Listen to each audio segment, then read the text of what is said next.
صالح څوک چې ملي ګټې له شخصي ګټو قربانوي ملي خاین دی. د دولت جوړونکي ټیم لومړی مرستیال امرالله صالح وایي څوک چې د خپلو شخصي ګټو لپاره د هیواد ملي ګټې له منځه وړي ملي خاین دی.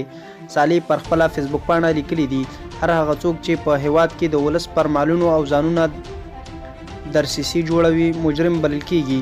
هغه په خپله دې لیکنه کې له دې سربیره ویلي دي چې د عامه نظم خرابونکي او یا هم هر هغه څوک چې د نظام د کمزوري کولو او یا له منځه وړلو هڅې کوي او یا هم د هیواد د اقتصاد د بربادولو زمینه سازي کوي مجرم او ملي خاین دی.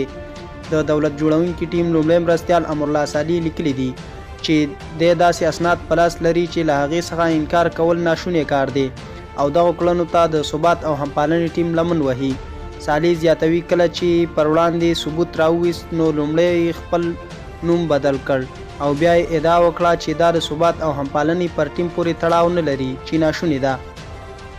امرالله صالح لیکلي دي کیسه ښکاره ده که چیرې په یوه او بله بهانه په ځانګړې توګه سیاسي مسلو او د عامو وګړو پر ملکیتونو کې لاسوهنه رامنځته شي نو د کړکېچ رامنځته کولو ادرس معلوم دی.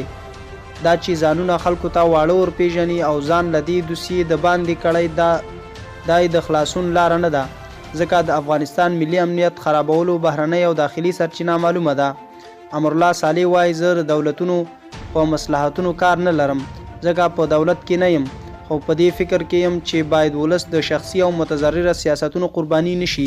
د ده په خبره ټاکنې پای ته رسیدلي دي او دا چې له دې وروسته واک چاته سپارل کیږي قانون او قاعده یې ښکاره ده. د دولت جوړونکي ټیم ټاکنیز ټیم لومړی مرستیال زیاته کړې ده چې خلکو باید د دې لپاره لارو او سړکونو ته راونه وځي او ونه وایي چې واک باید فلاني خانانو ته ورسیږي یا واګي په لاس ورکړل شي. امرالله صالح دا څرګندونې داسې مهال په خپله فیسبوک پاڼه لیکلي دي چې تېره ورځ د هیواد پخوانی جمهور رئیس حامد کرزي د هیواد په روانو حالاتو اندېښنه وښوده او جمهور رئیس غني څخه یې غوښتنه وکړه چې د روانو حالاتو د ترنګلتیا مخنیوی وکړي. هیواد کې په دې وروستیو کې د ټاکنیزو ټیمونو ترمنځ دا ډول سختې او توندې خبرې نه دي.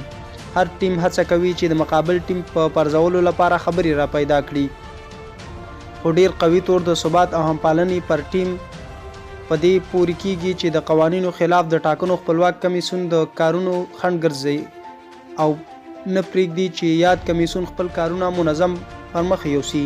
خو د ثبات او همپالنې ټیم بیا ادعا کوي او وایي چې د ټاکنو خپلواک کمیسیون نه دی او ځکه یې پر وړاندې د دوی د دغه ډول اقداماتو هڅه کوي.